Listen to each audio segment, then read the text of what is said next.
மோடி ஐயா அவர்கள் ஆட்சிக்கு வருவதற்கு முன்பு 2014க்கு முன்பு அந்த நிதி பகிர்வு என்பது 32 விழுக்காடு இருந்துச்சு. அந்த டிவிசபிள் டாக்ஸ் பூல்ல 32% என்பது எல்லா மாநிலத்துக்கும் பிரித்து கொடுப்பாங்க. அது மோடி ஐயா அவர்கள் வந்த பிறகு 15th finance commission, 14th finance commission, 15th finance commission, 2 கமிஷனிலும் கூட கடந்த 10 ஆண்டு காலமாக அது 41+1 42 விழுக்காடாக உயர்ந்திருக்கிறது.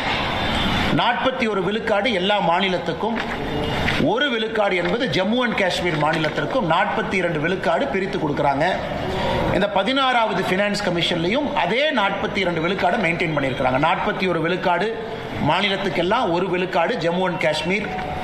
அதில் மிக முக்கியமாக எப்படி அந்த பணத்தை பிரித்து கொடுக்குறோம் அப்படிங்கிற ஃபார்முலால ஒரு மாற்றத்தை கொண்டு வந்திருக்கின்றார்கள். ரொம்ப காலமாக தமிழ்நாட்டில் நம்ம எல்லோரும் கேட்டுக்கொண்டிருக்கின்றோம், ஒரு மக்கள் தொகையை அடிப்படையாக வச்சு நீங்கள் கொடுத்தாலும் கூட தமிழ்நாடு போன்ற ஆரோக்கியமான மாநிலத்தில், அதிக வரி கட்டக்கூடிய மாநிலத்தில், இந்த நாட்டினுடைய வளர்ச்சிக்கு அதிகமாக பங்கெடுக்கக்கூடிய ஒரு மாநிலத்திற்கும் மரியாதை கொடுத்து அந்த ஃபினான்ஸ் கமிஷனுடைய ஃபார்முலா அதை ரிஃப்ளெக்ட் பண்ணணும்னு நம்ம ரொம்ப நாளாக கேட்டுக்கிட்டு இருந்தோம்.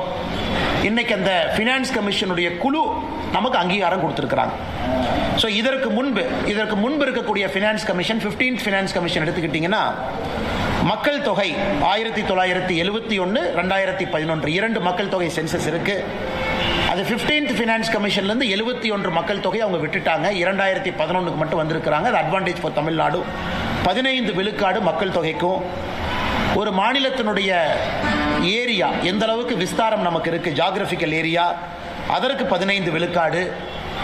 குறிப்பாக ஒரு மாநிலத்தினுடைய ஆவரேஜ் ஜிஎஸ்டிபி, ஒரு மாநிலத்தினுடைய ஒரு வருமானம் என்பது எந்த அளவுக்கு பகிர்ந்து இருக்கிறாங்க, பணக்காரங்களுக்கும் ஏழைக்கும் இருக்கக்கூடிய வித்தியாசம், அதற்கு 45 விழுக்காடு முக்கியத்துவமும், ஒரு மாநிலத்தில் எந்த அளவுக்கு ஃபாரஸ்ட் கவர் இருக்கு, எந்த அளவுக்கு இயற்கையை நாம் பாதுகாக்கின்றோம், அதற்கு 10%,